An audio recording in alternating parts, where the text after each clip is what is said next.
코로나 성탄 이런 제목으로 함께 하나님의 말씀을 나누기를 원합니다. 한 신문에서 얼마 전에 청년의 하소연을 기사화시킨 내용을 읽게 되었습니다. 내용은 2020년을 리셋하고 싶다는 거예요.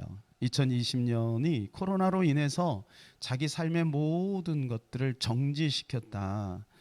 그러한 내용이죠. 이 청년은 작년에 공채 서류 전형에 응시를 했는데 여러 군데서 연락이 왔을 때 물론 면접에서 떨어졌지만요. 근데 올해는 한 군데도 10군데 이상을 넣었는데 한 군데에서도 연락을 받지 못했대요. 그래서 너무 답답하고 너무 안타까워서 이제 연말에 친구들과 함께 좀 기분 전환이라도 해야 되겠다 생각을 하고 약속을 잡아놨는데 2.5단계가 돼버린 거예요. 그래서 너무 마음이 힘들고 어렵다 그런 내용이죠. 어디 청년뿐이겠습니까? 지금 전 세계가 바로 이 코로나 때문에 얼어붙어 있는 그런 상황입니다. 또 우리나라의 수많은 젊은이들이 코로나로 인해서 직장을 잃어버리고 또 수많은 분들이 이 코로나로 여러 가지로 어려움 속에 있는 것이 사실입니다. 그래서 올해 들어서 코로나 때문에 여러 가지 우리가 한 번도 겪어보지 못한 일들을 지금 겪고 있어요. 학교가 휴교령이 내리고 그 다음에 종교마다 이제 비대면으로 뭐 예배를 드리거나 뭐 그렇게 하고 있고요. 또 재택근무를 하고 있고요. 세계 대전 이후에 전쟁 이후에 가장 암담하고 답답한 시간들을 우리가 지금 보내고 있는 것은 아닌가 이런 생각이 듭니다. 얼마 전에 한 목사님이 전화가 왔어요. 박 목사님, 성탄절하고 송구영신 예배는 어떻게 준비하고 있습니까? 그 질문을 듣는데 나름대로 고민을 하고 있었지만 뭐라고 말씀드릴 내용이 없어요. 왜냐하면 지금까지 코로나 성탄, 코로나 송구영신 예배를 드려본 적이 없거든요. 한 번도. 과거에 어떤 뭐 모델이나 어떤 예시가 없어요. 그러다 보니까 그 목사님도 그렇고 나도 그렇고 너무 답답한 거죠. 사실은 이 연말 연시가 얼마나 중요한 시즌입니까? 이때 우리가 우리 성도들과 함께 자유롭게 하나님 앞에 나아가야 되는데 이 코로나가 우리의 손발, 마음, 환경을 묶고 있는 것은 아닌가 이런 생각을 해 보았습니다. 그러나 지금보다 더 어려운 시대, 그 시대에 지금 오늘 본문에 나오는 두 선지자가 소개되고 있습니다. 이 두 선지자는 지금 성탄을 기다리고 있는 사람들입니다. 한 사람은 시므온이고 한 사람은 안나라고 하는 분이죠. 시므온은 지금 성령께서 그에게 뭐라고 말씀하냐면 26절에 보니까 시므온아 너는 그리스도가 오기까지 죽지 않아 이렇게 말한 거예요. 시므온아 너 함부로 죽지 마. 그리스도 올 때까지 살아 있어야 돼 그 말인 거예요. 그래서 나중에 그가 아기 예수님 붙들고 그러죠. 주제여 나를 평안히 놓아주시는도다.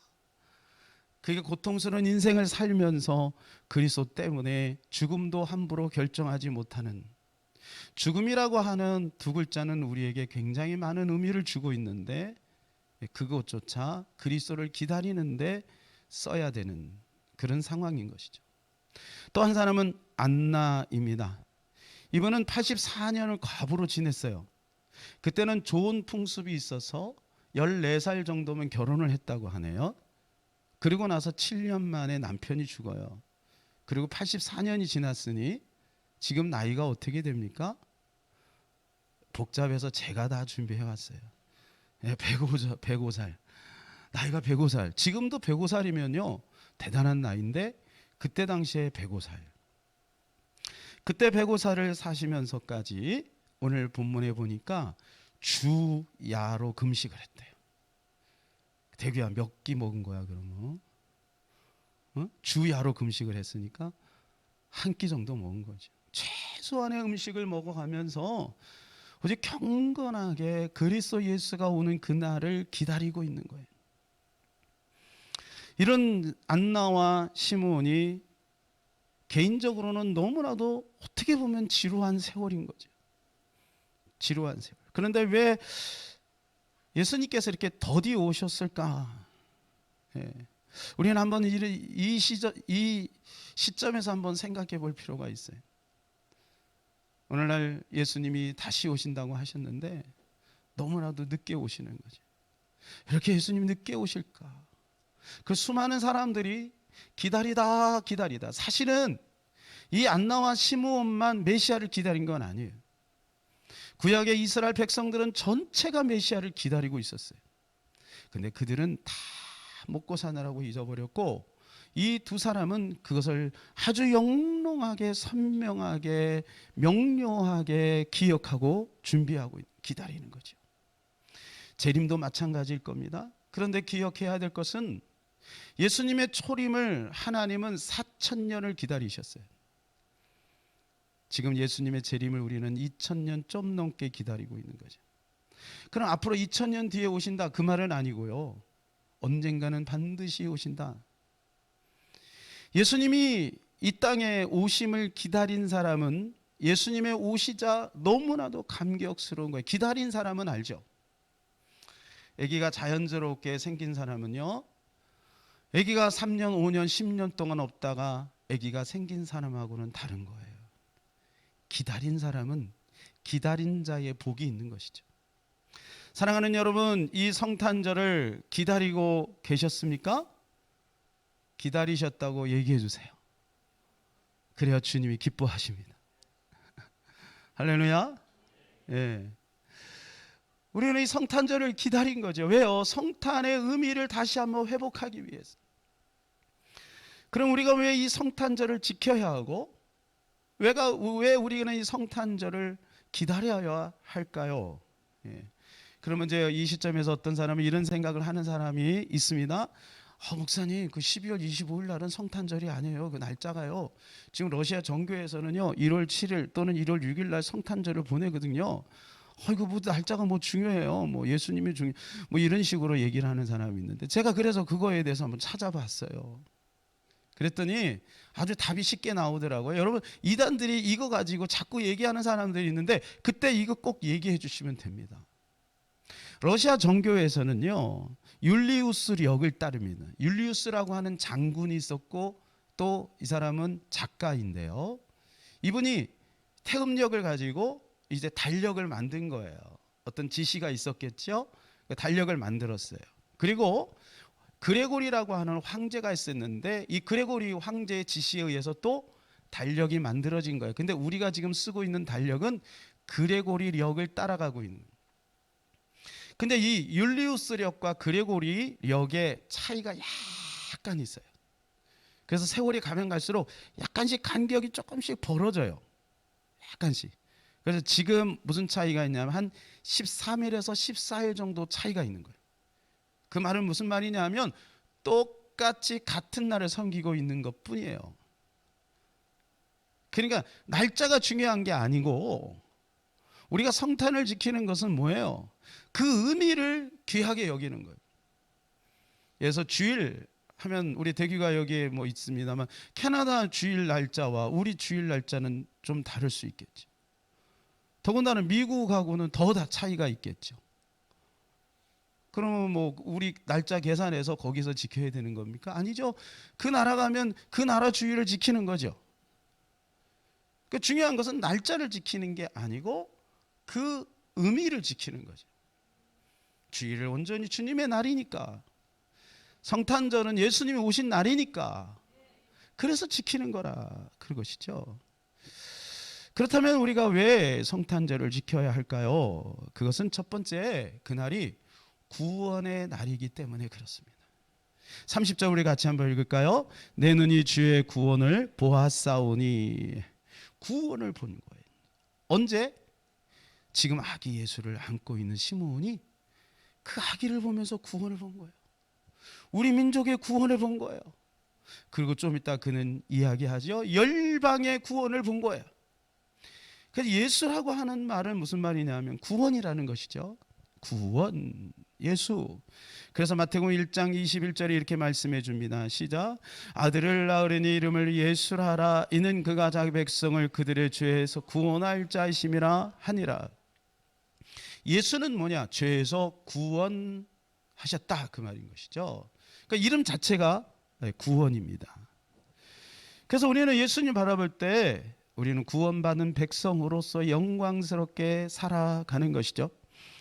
그런데 이 예수라고 하는 단어는 언어는 이에수스입니다. 이에수스.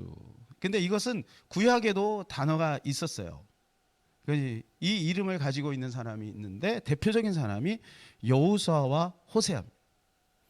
그러니까 이게 약간 다르게 표현되어 있지만 같은 말이라는 거예요. 순복음에서는 뭐 야훼라고 하지 우리는 여호와, 똑같은 말입니다. 여호수아라고 하는 사람을 여러분 알고 있죠? 여호수아가 어떤 사람이죠? 모세 후계자지요. 모세 후계자. 모세는 못 들어간 가나안 땅을 여호수아는 들어가요. 이스라엘 백성들을 이끌고 요단강을 건너 여리고를 무너뜨리고 그리고 12지파로 땅 분배까지 다 완성을 시킨 사람 바로 이 여호수아예요. 구원을 이룬 거죠. 구원을 어떻게 전략적으로 지혜롭게 이룬 거예요.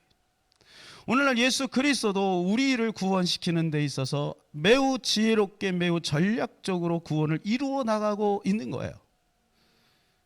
그 점점이 바로 우리고요. 두 번째는 호세아입니다. 호세아 여러분 다 아시지요? 예, 아신다고 하세요? 예.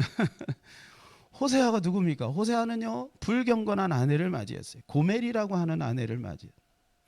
이 아내는 얼마나 불경건하냐 하면 툭하면 집을 뛰쳐나가. 그리고 다른 남자하고 살아요. 데리고 앉혀놓으면 또 도망가고 앉혀놓으면 또 도망가고 이걸 계속해서 반복하는 거예요. 나중에 호세아가요 데리고 올 돈이 다 떨어졌어요. 왜 하나님께서 호세아에게 그 일을 시키느냐? 호세아는 선지자거든요. 아니 선지자에게 이렇게 불합리한 일을 시키냐고. 호세아는 너무나 난감했을 거예요. 만일에 누가 저보고 그 불경한 여인하고 결혼하라 그러면 저는 못할 것 같아요. 근데 호세아는 해요. 하나님 명령이니까. 이분은 고멜은 아주 그냥 자유분방한 여인이야. 예. 그렇게 그냥 사는 거예요. 근데 왜 그렇게 했을까? 그것은 바로 이스라엘 백성들이 그렇게 살아가고 있다는 거예요. 고멜처럼 살아가고 있다는 거예요. 하나님의 심정을 네가 좀 이해를 해라. 나의 심정을 좀 이해해라. 내가 너희의 남편 아니냐. 근데 너희는 툭하면 우상을 섬기고 툭하면 나를 저버리고 세상으로 나가니 내 마음이 얼마나 아픈지 아느니? 네가 좀 그 마음을 알고 그 심정을 이해하게 해라.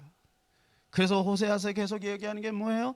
여호와를 알자 힘써 여호와를 알자. 여호와께로 돌아가자. 여호와께로 돌아가자. 그것을 호세아는 자기의 가족사를 통해서 그걸 직접 경험을 하고 나니까 하나님의 심정이 가슴에 저미는 거예요. 때로 하나님께서 우리에게 고난을 주신 다는 아니지만 그 그릇이 된다면 때로는 그런 고난도 행하게 하시는 거지. 그래서 호세아는요 정말 애절하게 외치는 거예요. 하나님께로 돌아갑시다. 우리나라에 호세아 같이 사신 분이 있어요. 이세종이라고 하는 분인데요. 사진을 보여주시면 후대에서 2015년도에 성자 이세종 생가 복구 준공식, 그게 그냥 교회에서 한 게 아니고요. 문화재 예방관리센터에서 한 거예요. 그만큼 이분이 대단한 분이었어요. 맨발의 성자라고 하는데 이분은 워낙 머슴을 지냈습니다. 그런데 돈을 많이 벌었어요. 그때 이제 이 돈의 가치를 아는 거예요. 그래서 10년 동안을 먹지 않고 쓰지 않고 하고 돈을 모았어요. 그래서 그 동네에서 가장 큰 부자가 됐어요. 그러다 복음을 깨달은 거예요. 그러고 나서 자기가 가지고 있는 전 재산을 가난한 사람들한테 다 나눠준 거예요. 팔복에 나온 최춘선 할아버지처럼. 그렇게. 아마 제가 볼 땐 최춘선 할아버지의 모델이 이분이 아니었을까. 그리고 그 제자 이현필이라고 하는 선생님도 그렇게 사세요. 어쨌든 이분이 그렇게 사는 것은 너무 좋은 건데 문제는 가족들이 힘든 거죠. 아내가 그것을 이해하지 못해요. 왜냐하면 아내는 복음을 깨닫기 전에 결혼을 했거든요. 근데 나이가 무려 16살 차이가 나요.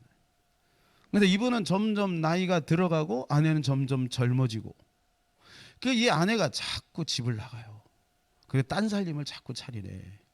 근데 이 이승 선생이 가서 데리고 와요. 앉혀놓으면요 구박하지 않아요. 지금 같으면 어떻게 하겠어요?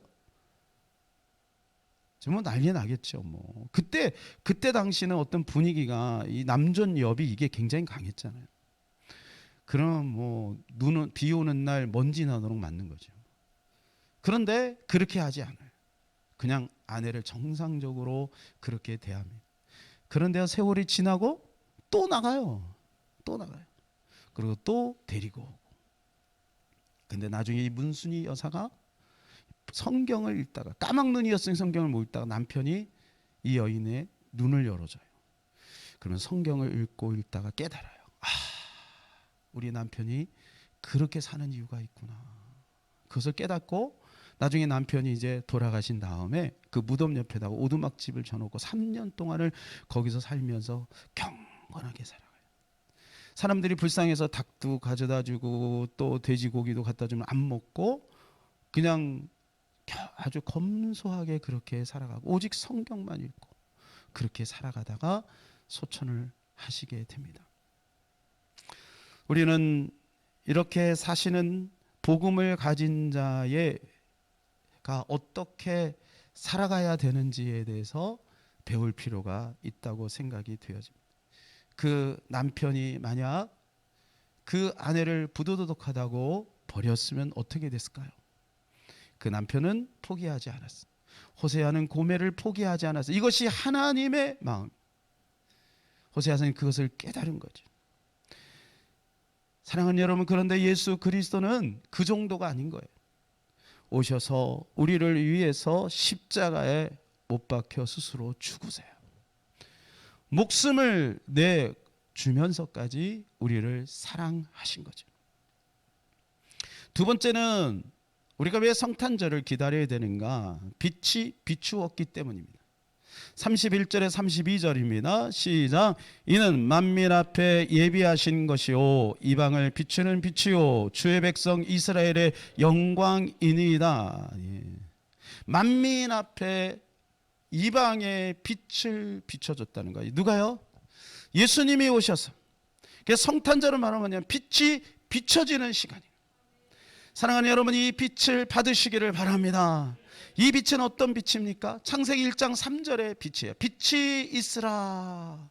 빛이 있었고 해와 달이 생기기 이전의 빛이에요. 태양이 주는 빛이 아니고 달이 주는 빛이 아니고 전등이 비춰주는 빛이 아니라 창조의 근원되는 그 빛인 거예요.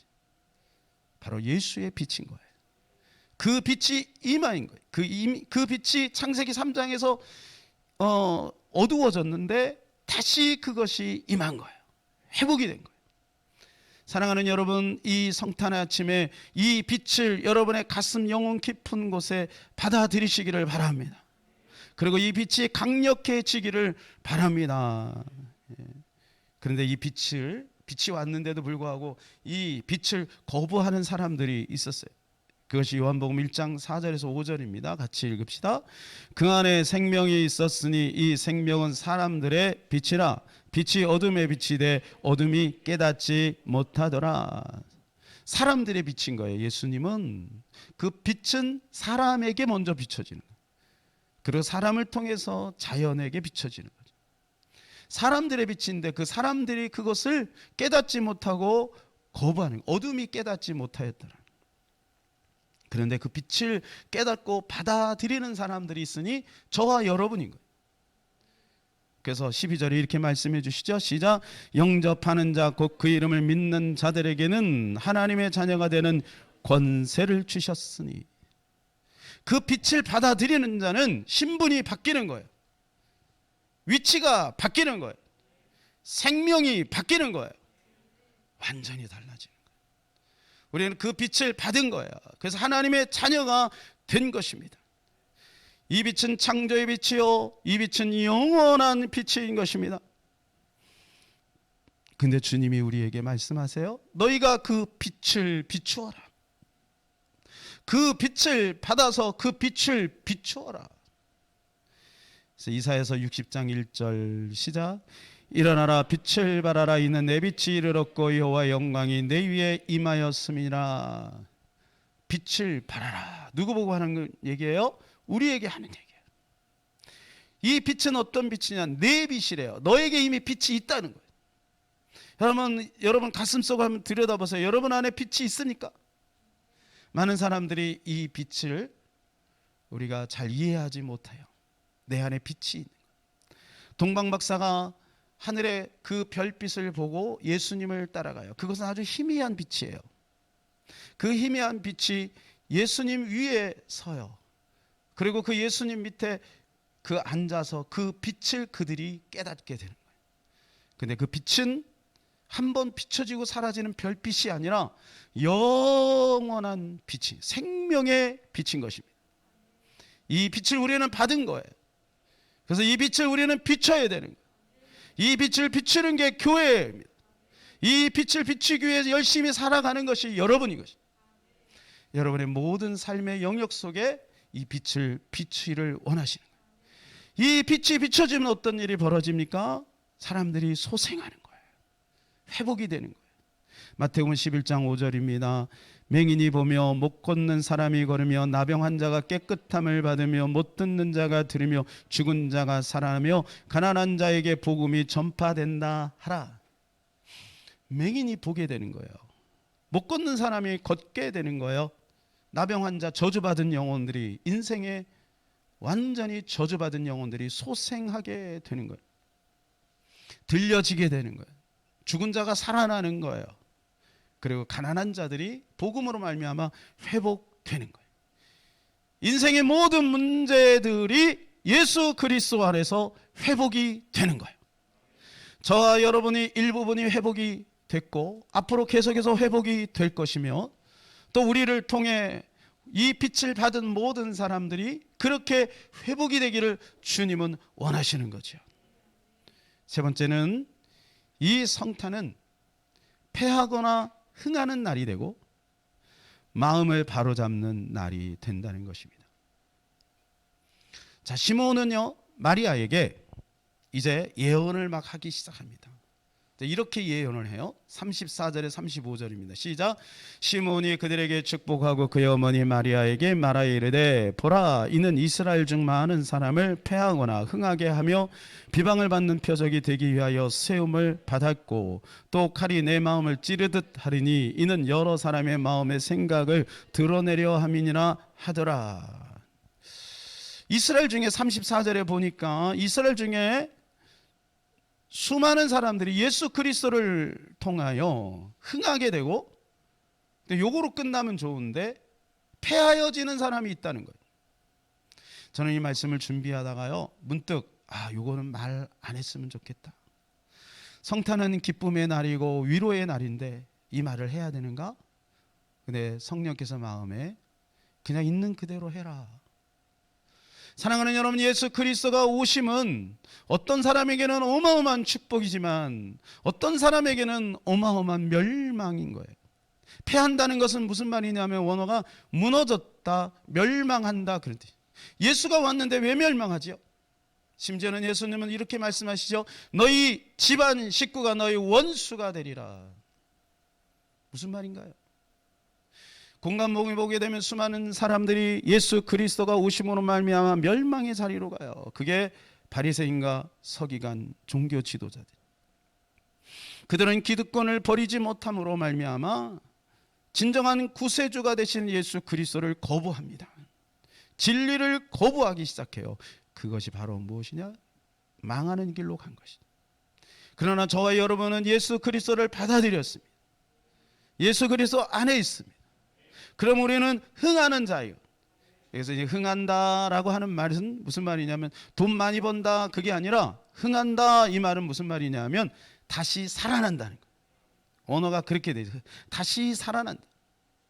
이게 부활이라는 거예요. 부활. 부활은 죽어서도 하지만 이 땅에 살면서 우리의 삶 속에 끊임없는 부활이 필요한 것이죠. 예수 그리스도 안에 그것을 주신 것, 소망으로 주신 거예요. 예수님을 만나면 다시 삶이 새롭게 되는 것이죠. 이것이 바로 주님의 놀라운 계획인 것입니다. 그런데요, 왜 이런 일이 벌어지게 됩니까? 35절을 다시 한번 보여주실래요? 35절 같이 한번 읽읍시다. 시작. 또 칼이 내 마음을 찌르듯 하리니 이는 여러 사람의 마음에 생각을 드러내려 함이니라. 마음의 생각을 드러내기 위해서 칼로 찌른다는 거예요. 칼로 마음을 찌르면 어떻게 될까요? 마음이 아프겠죠. 잘 모르시겠으면 집에 가서 바늘로 한번 찔러보세요. 칼로 찌르면 얼마나 마음이 아프겠어요. 그러나 왜 마음을 찌르겠습니까? 예수님이 오셔서 계속해서 마음을 두들기고 마음을 찌르는가? 왜 예수님의 마음을 찌르겠습니까? 의사가 칼을 대는 이유는 그 사람을 고치기 위한 것이죠. 마찬가지로 예수 그리스도가 오셔서 이제 복음을 증거함으로 말미암아 말씀을 증거하고, 그래서 우리의 마음이 찔림을 받는 건 당연한 것입니다. 사랑하는 여러분, 말씀을 들을 때 찔림이 있으면 그것을 거부하지 마시고 그 말씀 앞에 서시기를 축복합니다. 그리고 그 말씀으로 다시 나를 재조명하고, 버릴 것은 버리고 고칠 것은 고치고 회복할 것은 회복해야 될 것입니다. 하나님 말씀은 살았고 운동력에서 좌우의 날선 어떤 검보다도 예리해서 혼과 영과 관절과 골수를 찔러 쪼개기까지 한다 그랬어요. 그 말씀은 그렇게 하시는 겁니다. 그래서 예수 그리스도가 오심으로 말미암아 우리 안에 그 모든 것들을 회복시키시는 거예요. 사랑하는 여러분, 우리는 지금 성탄의 세 가지 의미를 살펴봤어요. 세 가지 의미. 우리는 이 세 가지 의미를 다시 한번 되새겨봐야 돼요. 왜 우리가 성탄을 기다려야 되는 것인가? 미국에서 있던 일입니다. 한 심리학 교수가 학생들을 대상으로 해서 한 40여 명의 학생들을 대상으로 해서 단어 영상 테스트를 실시했습니다. 여러분 그런 거 있죠? 연상, 이렇게 단어를 보고 연상, 이게 퀴즈 그런 거 있잖아요. 그래서 단어를 축축축 제시하면 떠오르는 것들을 적게 했어요. 근데 그 중에 하나가 뭐냐면 크리스마스였습니다. 크리스마스 하면 무엇이 떠오르는가? 근데 다양하게 나왔어요. 추리, 저기 추리 있죠? 가시나무, 선물, 칠면조, 휴일, 캐롤, 산타클로스, 뭐 애인, 여행, 뭐 이런 게 나왔겠죠. 그런데 그 40명 중에 한 명도 예수가 나온 사람이 없어요. 예수가 없는 것. 예수가 빠진 성탄을 우리가 설명할 수 있겠습니까?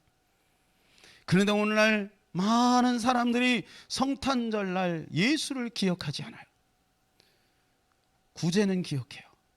어려운 사람을 도와줘. 당연하죠. 어려운 사람을 도와주는 게 맞아요. 이 쓸쓸한 계절에 우리가 그렇게 해야 되는 건 맞죠. 그리고 가족끼리 화목하는 그것도 중요하지요.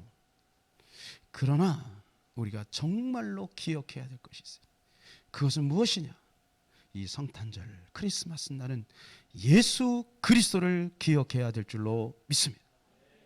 다른 거 다 하면서 예수님을 자꾸 떠올리셔야 돼요. 사자와 어린 양이라고 하는 책에 브레넌 매닝이 쓴 내용이 있는데 이 내용을 잠깐 소개하도록 하겠습니다.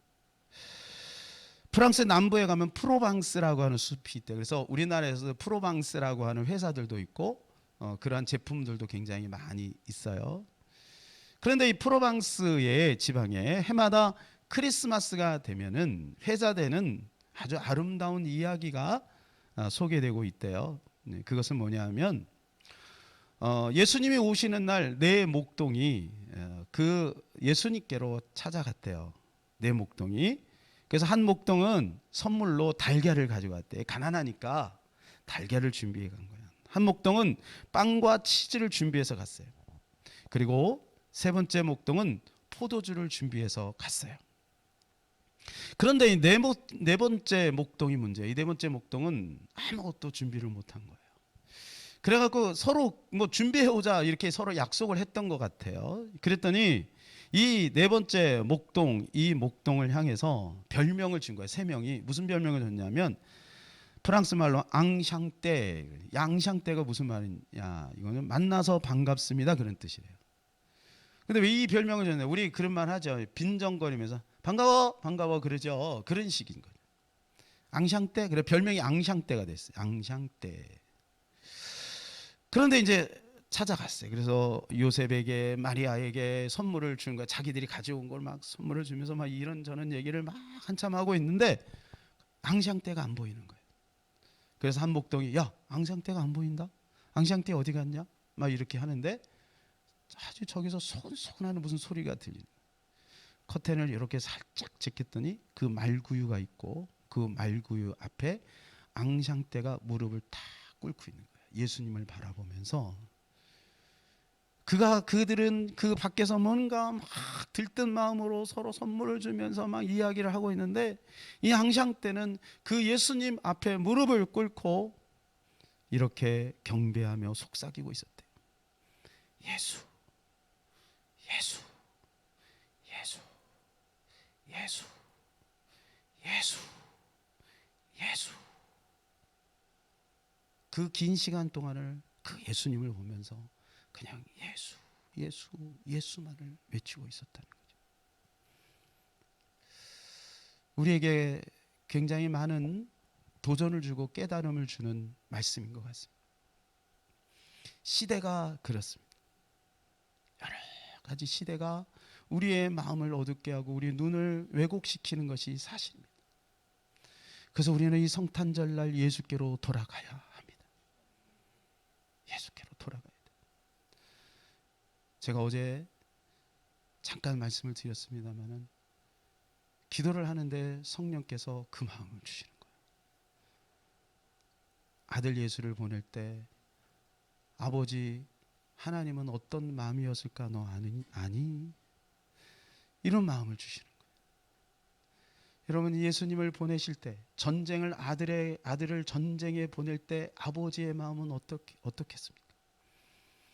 아들 예수를 이 땅에 죽으러 보내는데 그 아버지의 마음은 어떻겠습니까? 이 성탄절은 그것을 다시 한번 회상하는 시간이죠. 예수님을 다시 한번 떠올려보는 시간. 주님의 그 놀라운 사랑을 다시 한번 회복하는 시간인 줄로 믿습니다.